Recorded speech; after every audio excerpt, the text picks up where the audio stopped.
ഞാൻ ദ്രോഹം വല്ലതും ചെയ്തു? എന്താ അങ്ങനെ ചോദിക്കാൻ?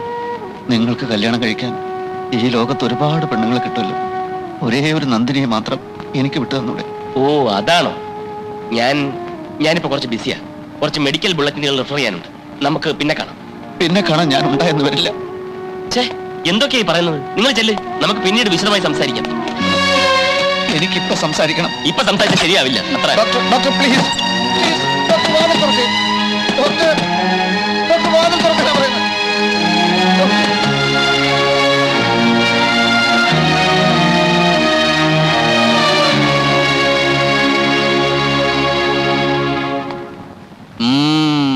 അത്ഭുതപ്പെടാനില്ല.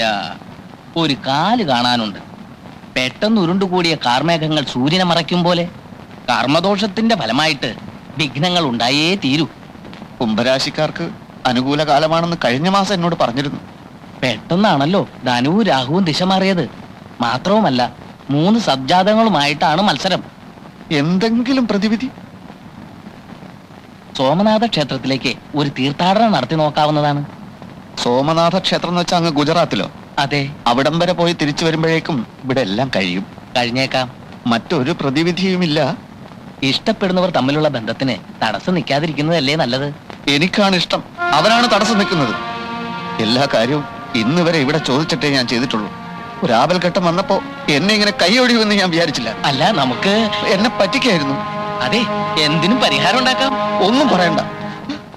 ജപ്പാനിൽ നിന്ന് കൊണ്ടുവന്ന പാൽനുര, പാൽക്കുഴമ്പ് എന്നിവ ഉള്ളം കയ്യിലിട്ട് ചലച്ചുണ്ടാക്കിയ ഈ മരുന്ന് നിങ്ങൾ ചൂട്ടുവരെ കൊണ്ട് തോണ്ടിയെടുത്ത് അണ്ണാക്കിട്ട് ഒരു 3 കറക്ക് ടപ്ലിയു ടപ്ലിയു ടപ്ലിയു എന്ന് സ്വരം കേട്ടാൽ സംശയിക്കേണ്ട സുഹൃത്തെ നിങ്ങളുടെ രോഗം നിശ്ചയിച്ചം മാറി. നോക്കണം സാർ, ഇതുപോലെ എന്റെ കയ്യിലിരിക്കുന്ന കട്ടുമ്പനെ ആനയാക്കാമാനെ പൂനയാക്കാം, പൂനെ ചേനയാക്കാം. ഇത് മായമല്ല, ജാലമല്ല, മരുന്നിന്റെ മാറ്റൊരു ശക്തി മാത്രമാണ്. ആലപ്പിയടി മാലി കൊണ്ടോട്ടി കൊല്ലേണ്ട വിദേശ രാജ്യങ്ങൾ ചുറ്റിത്തടിച്ചാൻ ഇവിടെ വന്നിരിക്കുകയാണ്. ഞാൻ പറയുമ്പോ കല്യാണം പൊളിയാണ് ചതിയാന്ന് അറിയില്ല സുഹൃത്തേക്കില്ല. പാറയിൽ മുള്ളിയാൽ തെറിക്കുക, വെള്ളത്തിൽ മുള്ളിയാൽ നുരവങ്ങുക, ചില മൂത്ര.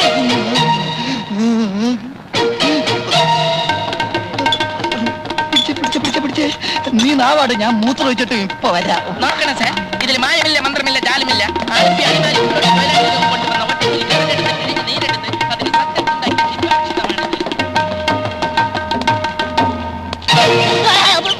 എനിക്കിനി ഒന്നും നോക്കാനില്ല.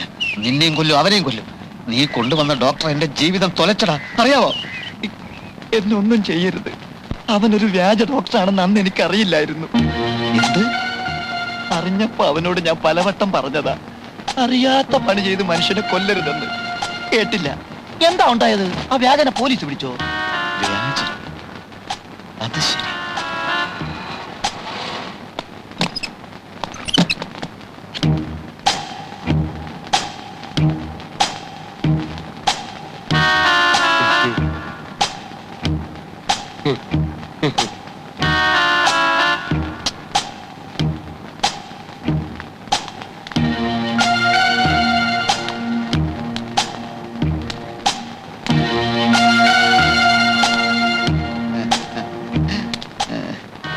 ഇന്നത്തെ ചികിത്സയൊക്കെ കഴിഞ്ഞോ ഡോക്ടർ?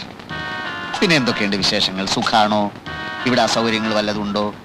ഉണ്ടെങ്കിൽ പറയാൻ മടിക്കരുത് കേട്ടോ. ഡോക്ടർ എന്താ ഒന്നും മിണ്ടാത്തത്? ഓ, മനസ്സിലായി മനസ്സിലായി. നന്ദിനിയും ഡോക്ടറുമായുള്ള വിവാഹത്തിന് ഞാൻ തടസ്സമാകുമോ എന്നുള്ള സംശയം അല്ലേ? ഇനി ആ സംശയം വേണ്ട. നന്ദിനിയെ ഡോക്ടർ തന്നെ വിവാഹം കഴിക്കണം. പിന്നീടാ ഞാൻ ആലോചിച്ചത്, ഞങ്ങൾ തമ്മിൽ ഒരു ചേർച്ചയില്ല. ലണ്ടനിൽ പഠിച്ച വനിതാ ഡോക്ടറും മണിപ്പാലിൽ പഠിച്ച പുരുഷ ഡോക്ടറും. നിങ്ങൾ തമ്മിൽ ഭയങ്കര ചേർച്ചയാ. ഈ കല്യാണം നമുക്ക് എവിടെ വെച്ച് നടത്താൻ? ക്ഷേത്രം മതിയോ അതോ കല്യാണ മണ്ഡപം വേണോ? കല്യാണത്തിന്റെ അന്ന് ഈ നാടൊന്ന് ഇളകി മറിയണം. അത് ഞാൻ ഇളക്കി തരാം. ഡോക്ടർ വിഷമിക്കേണ്ടി വരില്ല. പിന്നെ ചില അവകാശങ്ങളൊക്കെ ഞാൻ എടുക്കും. ഉദാഹരണത്തിന് കല്യാണത്തിന്റെ അന്ന് ഡോക്ടറെ കൊടുക്കാനുള്ള വസ്ത്രങ്ങളൊക്കെ ഞാൻ വാങ്ങും. ഡോക്ടർ എന്ത് പറയുന്നു? അത് എതിര് പറയരുത്, എനിക്ക് സങ്കടം വരും. ഒരു ഫോട്ടോ ഉണ്ടോ കയ്യില്? ഫോട്ടോ ഡോക്ടറുടെ പത്രത്തിൽ കൊടുക്കാനാ. ഡോക്ടറുടെയും നന്ദിനിയുടെയും ഒരു അടിക്കുറിപ്പ് ഉണ്ടാവും. Doctor Rajagopal, doctor Nandini. ഇവർ ചിലപ്പോൾ അടുത്ത ആഴ്ച വിവാഹിതരായേക്കും. അങ്ങനെ കൊടുക്കാൻ എന്താ? വിവാഹിതരായേക്കും എന്ന് പറഞ്ഞു കൊടുക്കുന്നതിന് വിവാഹം കഴിഞ്ഞിട്ട് വിവാഹിതരായി എന്ന് പറഞ്ഞു കൊടുത്താ പോരെ? അതിൽ പുതുമയില്ല. വിവാഹിതരായേക്കും എന്ന് പത്രത്തിൽ കൊടുക്കുന്നതാണ് പുതുമ. ഫോട്ടോതാ, ഫോട്ടോതാ, ഫോട്ടോതാ. ഫോട്ടോ ഒന്നും ഇല്ല. ഫോട്ടോതാ. എന്തായി സാവിത്രി? എന്ത്? നന്ദിനോട് നീ സംസാരിച്ചില്ലേ? സംസാരിച്ചല്ലോ. എന്നിട്ട് അവക്ക് ഏതോ ലൈബ്രറിയിൽ പോണോത്രേ. പിന്നെ ഏതോ ഒരു ഇംഗ്ലീഷ് പഠിത്തത്തിന് കാസറ്റ് കൊടുക്കണമെന്ന്. കാസറ്റോ? അതല്ല ഞാൻ ചോദിച്ചത്. ഡോക്ടറുമായിട്ടുള്ള കല്യാണക്കാര്യത്തെ പറ്റി സംസാരിച്ചില്ലേ എന്ന്. ഇല്ല. സംസാരിക്കണമെന്ന് ഞാൻ പറഞ്ഞിരുന്നല്ലേ? പൂവ്. പക്ഷെ സംസാരിക്കണമെന്ന് എനിക്കൂടെ തോന്നണ്ടേ? ആ ഒരു പാവം ചെറുക്കന്റെ സ്വത്ത് മുഴുവൻ തട്ടിയെടുത്തിട്ട് പറഞ്ഞ പോലെ അവൻ ഇവിടെ കാണുന്നില്ലല്ലോ. എന്തിനാ കാണുന്നത്? ഈ വീടിന്റെ അവകാശം കൂടി നിങ്ങൾ എഴുതി വാങ്ങിയില്ലേ? ഒരു കാര്യം ഞാൻ പറഞ്ഞേക്കാം. ഞാൻ മുൻകൈ എടുത്തിട്ടാണ് നന്ദിനിയെ ഡോക്ടറെ കൊണ്ട് കല്യാണം കഴിപ്പിക്കുന്നതെങ്ങാനും അവനോട് പറഞ്ഞു കൊടുത്താലുണ്ടല്ലോ, ഈ മാധവൻ തമ്പിയുടെ തലസുരമ നീ കണ്ടിട്ടില്ല? ഓ, ഞാൻ ഒരുപാട് കണ്ടതാ. ആ കണ്ടതുപോലെ ഇനി നീ കാണാൻ പോകുന്നത്. എന്ത് കുന്തമായാലും നന്ദിനി അത്ര പെട്ടെന്ന് ഒരു കല്യാണത്തിന് തയ്യാറാവുന്ന എനിക്ക് തോന്നുന്നില്ല. പിന്നെ ആ കാര്യം ഞാൻ നോക്കിക്കോളാം. കല്യാണത്തിന് അങ്ങനെ അവളെ സമ്മതിച്ചില്ലെങ്കിലുണ്ടല്ലോ അവിടെ കയ്യും കളി ഞാൻ ചവിട്ടി ഓടിക്കും. ആരുടെ കയ്യും കാലാണ് അമ്മാവ? ആരിത് മഹാദേവനോ? നീ എവിടെ ആയിരുന്നടാ? അതെ, നിന്നെ കല്യാണം കഴിച്ചില്ലെങ്കിൽ നന്ദിനിയുടെ കയ്യും കാലും ഞാൻ തല്ലി ഓടിക്കുന്നു പറയായിരുന്നു. അതൊന്നും വേണ്ടിവരില്ല അമ്മാവ. അല്ലാതെ തന്നെ നമ്മൾ ആഗ്രഹിച്ചതുപോലെ എല്ലാം നടക്കും. ഇങ്ങോട്ട് വന്നേ. ഒരു കാര്യം ചെയ്യിക്കട്ടെ. മോനെ മഹാദേവ, എന്താ നീ ഉദ്ദേശിച്ചത്? കടിഞ്ഞാൺ എന്റെ കയ്യിൽ കിട്ടിക്കഴിഞ്ഞു. ഏത് കടിഞ്ഞാൻ? നീ കുതിരയെ മേടിച്ചു? ഒരു എലിയെ പിടിച്ചാൽ പൂച്ച അതിനെ പെട്ടെന്ന് അങ്ങനെ തിന്നുകടയില്ല. കുറേ നേരം ഇങ്ങനെ തട്ടി തട്ടി കളിക്കും. അതൊരു രസ. ഏത് പൂച്ച? ഏത് എലി? പൂച്ച ഞാനാ. എലി എലി അത് പിന്നെ പറയാം. ഇപ്പൊ പറ മോനെ. വേണ്ട, കാര്യം അറിയുമ്പോ അമ്മാവൻ എന്നെ കെട്ടിപ്പിടിച്ചൊരു ഉമ്മ തന്നില്ലെങ്കിൽ നോക്കിക്കോ.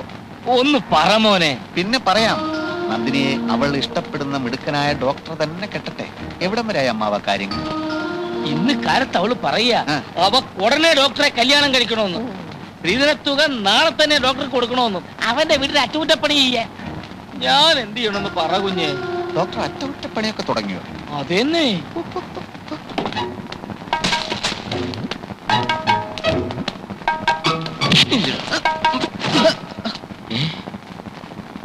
ശരിക്കുള്ള പോലീസിനെ കിട്ടിയില്ലേ? ശരിക്കുള്ള പോലീസിനെ അറിയിച്ചാൽ ഞങ്ങളുടെ ആശുപത്രിക്കല്ലേ ചീത്തപ്പേര്. മാത്രമല്ല, നന്ദിനിയുടെ കാര്യത്തിൽ താൻ എന്നോട് കാണിച്ച ചതിക്ക് 2 പൊട്ടിച്ചു തന്നില്ലെങ്കിൽ എന്താ സുഖം? ഇപ്പൊ സുഖമായോ? പ്രതീക്ഷിച്ചത്ര സുഖമായില്ല. വേഷം കിട്ടിയവന്മാര് പോരാ. ഇനിയിപ്പോ എന്ത് ചെയ്യും? നേരിട്ട് തല്ലണമെന്ന് തോന്നുന്നുണ്ടോ? ആവാം. വിഷപ്പാമ്പുകളെ ഞാൻ കൈകൊണ്ട് തൊടാറില്ല. എങ്കിൽ ഞങ്ങൾ ഇനി എന്ത് ചെയ്യണം? 2 പേരും കൂടി നേരത്തെ ചെയ്ത മരുന്ന് കച്ചവടമല്ലേ, അത് തുടരാലോ. അല്ലെങ്കിൽ മറ്റേതെങ്കിലും സ്ഥലത്ത് പോയി ഡോക്ടറെ ജോലി തന്നെ നോക്കാം. പക്ഷെ ആ കൂട്ടത്തിൽ പെണ്ണുങ്ങളെ കറക്കുന്ന പരിപാടി ഉണ്ടല്ലോ, അത് വളരെ ക്രൂരമാണ്. മാനസിക പീഡനമാണ് ഏറ്റവും വലിയ പാപം. മിസ്റ്റർ മഹാദേവൻ, ഞാൻ പറയുന്നൊന്നും നിങ്ങൾ വിശ്വസിക്കില്ലെന്ന് എനിക്കറിയാം. എങ്കിലും പറയാ, ആശുപത്രിയിലെ സിസ്റ്റർ നിർമ്മലയെ ഞാൻ സ്നേഹിച്ചു. ഞാൻ ആരാണെന്നറിഞ്ഞിട്ടും അവൾ എന്നെ വെറുത്തില്ല. നന്ദിനി ഒരിക്കലും എന്റെ മനസ്സിലുണ്ടായിരുന്നില്ല. നിങ്ങളുടെ അമ്മാവൻ എനിക്ക് കുറെ പണം തരാമെന്ന് പറഞ്ഞ് നിർബന്ധിച്ചപ്പോ ഒരു ചെറിയ നാടകം അവിടെയും കളിച്ചെന്നേ ഉള്ളൂ. അമ്മാവൻ നിർബന്ധിച്ചു? സംശയമുണ്ട്. അയാൾ മഹാ താപ്പാനെയാ. എന്നെ വെച്ച് പണം കൊയ്യാമെന്നുള്ള മോഹമായിരുന്നു അയാൾക്ക്. എല്ലാം എനിക്കറിയാം. നിങ്ങളെ അയാൾ കുരങ്ങ് കളിപ്പിക്കും. ഞങ്ങൾക്കും കുറെ മനുഷ്യത്തെ കൊണ്ട് സാറേ. ഞങ്ങൾക്ക് വേണ്ടി മാത്രമല്ല ഇങ്ങനെയൊക്കെ ശ്രമിച്ചു നോക്കിയത്. മറ്റാശ്രയമില്ലാത്ത ചിലർ കൂടി വേണ്ടിയാണ്. പക്ഷെ തോറ്റുപോയി. ദേവി അത് വിശ്വസിക്കണം. ഒരു കാര്യം എനിക്ക് മനസ്സിലായി. ജയിക്കുന്നവർക്ക് മാത്രമുള്ളതല്ലേ ഈ ലോകം, തോൽക്കുന്നവരുടെയും കൂടിയാ. ഇനി നിങ്ങൾക്ക് ഞങ്ങളെ ലോക്കപ്പിലാക്കാം, അല്ലെങ്കിൽ ഞങ്ങൾ തന്നെ നേരിട്ട് ചെന്ന് പിടികൊടുക്കാം. എന്തു വേണം? പറയണം സാർ. ലോക്കപ്പിലാക്കാനൊന്നും എനിക്ക് ഉദ്ദേശം ഉണ്ടായിരുന്നില്ലെന്ന് ഞാൻ പറഞ്ഞല്ലോ. എങ്കിൽ പൊയ്ക്കോട്ടെ. ദൈവാധീനം കൊണ്ട് ആശുപത്രിക്ക് ഞാൻ കാരണം ഒരു കുഴപ്പം ഉണ്ടായിട്ടില്ല. ഇനിയും അങ്ങനെ തന്നെ ആവട്ടെ. Good bye. ഡോക്ടർ? ഡോക്ടർ എന്തിനാ കളിയാക്കുന്നത്? സോറി, വിളിച്ച് ശീലിച്ചു പോയതല്ലേ. അമ്മാവൻ ഇപ്പോഴും കാര്യങ്ങളൊന്നും അറിഞ്ഞിട്ടില്ല. അതുകൊണ്ട് തന്നെ ഈ നാടകത്തിന് തിരശ്ശീല വീഴാറായിട്ടില്ല.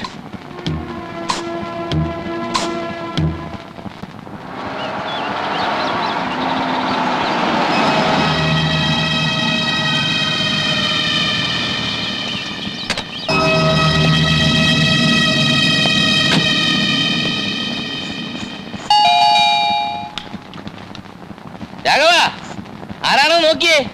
ഡോക്ടറാണെങ്കിൽ അവിടെ ഇരിക്കാൻ പറ.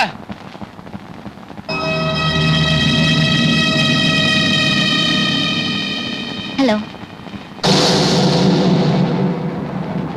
യെസ്, ഡോക്ടർ നന്ദിനിയല്ലേ? അതെ. എന്നെ ഓർമ്മയുണ്ടാവില്ല. ഞാൻ ഡാഡിയുടെ കൂടെ 1-2 തവണ ഇവിടെ വന്നിരുന്നു. ഡാഡി എന്ന് വെച്ചാ എനിക്ക് മനസ്സിലായില്ല. കേരളത്തിലെ ഒരു പാവം PWD മിനിസ്റ്റർ. ഞാൻ അദ്ദേഹത്തിന്റെ 1 and only സൺ ഹരികൃഷ്ണൻ. ഓർക്കുന്നു? ഡാഡി അറിയാം. അത് തന്നെ വലിയ കാര്യം. എന്നെ ഓർക്കേണ്ട കാര്യമൊന്നുമില്ല. ഞാൻ അതിന് മാത്രം ഒന്നുമില്ല താനും. അതെനിക്കറിയില്ല. ഓർക്കുന്നില്ലെന്ന് പറഞ്ഞത് ഓർക്കാത്തോണ്ട് തന്നെയാ. യെസ്, മനസ്സിലായി. ഡാഡി പറഞ്ഞിട്ട് എപ്പോഴും ഓർമ്മയിലുണ്ട്. പഠിക്കാൻ പുറത്തു പോയിരിക്കായിരുന്നല്ലേ? ഉവ്വ്. എന്ന് തിരിച്ചു വന്നു? കുറച്ചു നാളായി. ഇരിക്കൂ, ഞാൻ അച്ഛനെ വിളിക്കാം. എനിക്ക് ധൃതിയൊന്നുമില്ല, ഇവിടേക്ക് മാത്രമായിട്ട് വന്നതാ. ഉള്ള കാര്യം തുറന്നു പറയട്ടെ. എന്ത്? എന്റെ ഓർമ്മയിലുള്ള നന്ദിനി ഇത്രയ്ക്ക് സുന്ദരിയായിരുന്നില്ല. Thanks for the compliment. അച്ഛാ, ഏതൊരാൾ കാണാൻ വന്നിരിക്കുന്നു.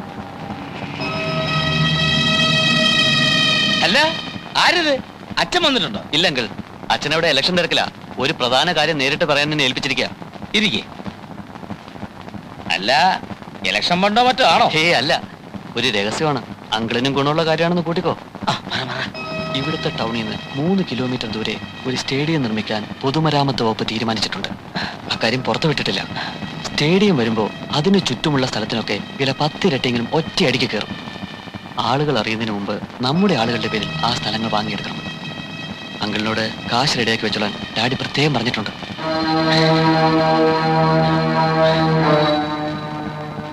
അത് കൊള്ളാം. അങ്കിൾ ഒരു കാര്യം ചെയ്യും, ഞാൻ അവിടെ TV കാണും. സമയം പോലെ അങ്ങോട്ട് വന്നാൽ മതി. എനിക്ക് വേറെ ചിലരുടെ മീറ്റ് ചെയ്യാനുണ്ട്. ഞാൻ വന്നേക്കാം. അല്ല, ഒരു ചായ? ഞാൻ ഇനിയും വരുമല്ലോ. ശരി.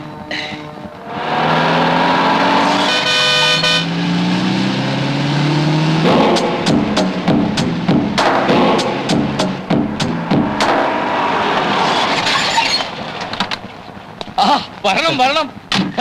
ഫോൺ വന്നപ്പോ മുതല് ഞാൻ ഡോക്ടറെ കാത്തിരിക്കുക. ഡോക്ടർ പറഞ്ഞത് ശരിയാ. സംഗതി ഇങ്ങനെ എടിഞ്ഞു നീങ്ങിയാ പോരല്ലോ. ഒന്നും ചൂടാകട്ടെ. വാ, അകത്തിരിക്കാം. ഡോക്ടർ ഇരിക്കേ. അച്ഛന്റെ പേരെന്താ പറഞ്ഞേ? ഭാർഗവൻ പിള്ള. ആ, ബിഷപ്പ് പിള്ളയോട് പണം ഈ ആഴ്ച കൊടുക്കാന്നാ ഞാൻ പറഞ്ഞതേ. അതിന് വെച്ച് താമസിപ്പിക്കണ്ട. അവിടുത്തെ കാര്യമാണല്ലോ ആദ്യം നടക്കേണ്ടത്. നാളെ മറ്റും നമുക്ക് അങ്ങോട്ടൊന്ന് പോയാലോ?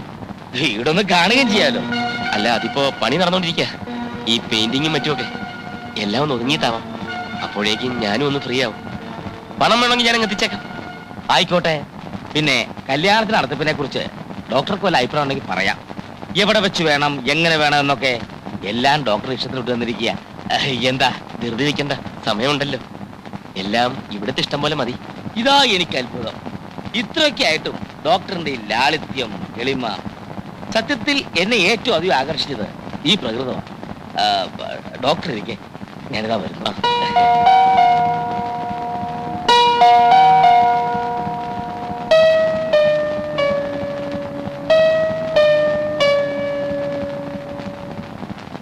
പറഞ്ഞതൊക്കെ മുഴുവനും ഉണ്ട്. ആദ്യം ഇതങ്ങോട്ട് എത്തിക്കുക.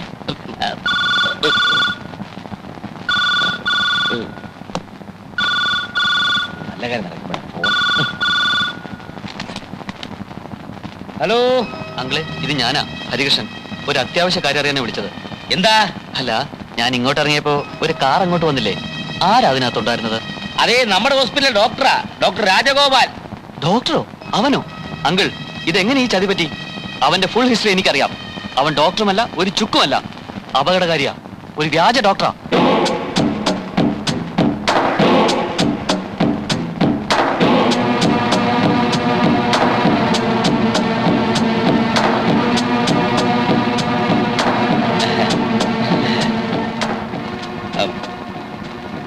ശരി. ആരാ? അതേ, പിന്നെ സ്വാമിജി കേട്ട് കാണും. സ്വാമി വിശ്വതീർത്ഥാനന്ദ ഹരിദ്വാറിലെ അമൃതാശ്രമത്തിലെ മഠാധിപതിയാ. ഇവിടെ ഒരു ആശ്രമം സ്ഥാപിക്കാൻ വേണ്ടി വന്നിരിക്കുകയാണ്. ഗസ്റ്റ് ഹൗസിലാ താമസം. ഞാൻ സ്വാമിയുടെ ഒരു ആരാധകരാ. ഒന്ന് കാണാൻ അനുവാദം ചോദിച്ചിരുന്നു. ഇപ്പൊ തന്നെ എല്ലാം പറഞ്ഞിരിക്കുക. നന്ദിനിയുടെ കല്യാണക്കാര്യം ഞാൻ ഫോണിൽ കൂടെ സൂചിപ്പിച്ചിരുന്നു. ചെക്ക് ധാരാളം ചോദിക്കുകയായിരുന്നു. ഏതായാലും ശുഭലക്ഷണമാണ്. പണം അങ്ങോട്ട് തരാൻ പോവുകയും സ്വാമിയുടെ വിളി വരികയും. ഡോക്ടർ കൂടി വന്നോളൂ, നമുക്കൊന്ന് പോയി കാണാം. ആ തൃക്കൈ കൊണ്ട് തന്നെ ഈ പണം അങ്ങോട്ട് വാങ്ങിച്ചോളൂ. എന്താ? അതുപോലെ? അത് മതി, അത് മതി. ആ, ഐശ്വര്യമായിരിക്കും. വാ വാ വാ.